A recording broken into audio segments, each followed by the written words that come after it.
ఆదాము హవ్వ తమ సుదీర్ఘకాల జీవితంలో చాలామంది పిల్లలకు జన్మనిచ్చారు. అలా పుట్టిన వారిలో కయీను మొదటివాడు, రెండోవాడు హేబేలు. కయీను హేబేలు కథ మొట్టమొదటి హత్య గురించి నమోదు చేయబడిన కథగా ప్రాచుర్యం పొందింది. కయీను ఒక రైతు, హేబేలు గొర్రెల కాపరి.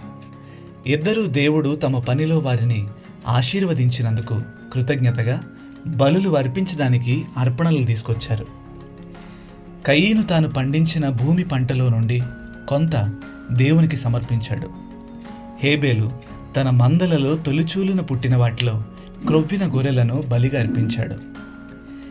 దేవుడు హేబేలు బలిని అంగీకరించాడు, కానీ కయీను బలిని తిరస్కరించాడు. దాంతో కయీను అసూయతో నిండిపోయాడు. అప్పుడు దేవుడు అతనితో, నీవు దానిని అదుపులో ఉంచకపోతే పాపం నిన్ను అధిగమిస్తుంది అని హెచ్చరించాడు. కానీ విచారం ఏంటంటే కయీను ఆ హెచ్చరికను పట్టించుకోలేదు. అతను హేబేలును పొలానికి పిలిపించి అక్కడే అతన్ని హతమార్చాడు. దేవుడు కయీనును అడిగాడు, నీ సహోదరుడు ఎక్కడా అని. అందుకు కయీను ఎంతో అహంకారంతో అమర్యాదగా సమాధానమిచ్చాడు, నేనేమైనా నా సోదరుడికి కాపలాబడినా? దేవుడు కయీను పాపాన్ని ఖండించి అతని వ్యవసాయ సామర్థ్యాన్ని శపించాడు.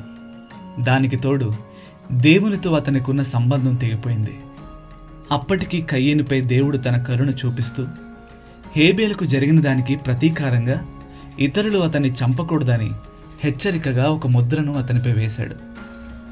పశ్చాత్తాపానికి బదులు కయీను తన హృదయంలో అహంకారాన్ని, అసూయను పెంచుకున్నాడు. చివరికి అది హత్యకు దారితీసింది. అతని ఈర్ష్య అతన్ని అధిగమించింది. మనం మన సహోదరులకు కావలిగా ఉండడానికే పిలువబడ్డాం. వారి పట్ల మనకు బాధ్యత ఉంది. యోహాను రాసిన మొదటి పత్రిక 3వ అధ్యాయం 15వ వచనం ఇలా చెబుతుంది, తన సహోదరుని ద్వేషించువాడు నరహంతకుడు.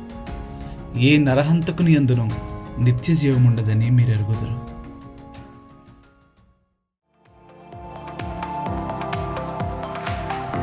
బైబిల్ ఇన్ఫ్లుయెన్సర్స్ అనే సిరీస్ మీకు ఆశీర్వాదకరంగా ఉంటే మా ఈ ప్రయత్నానికి లైక్, షేర్ అండ్ సబ్స్క్రైబ్ చేసి మమ్మల్ని ప్రోత్సహించండి. మరొక కొత్త బైబిల్ ఇన్ఫ్లుయెన్సర్తో మీ ముందుకు వస్తాం. Until then, God bless you.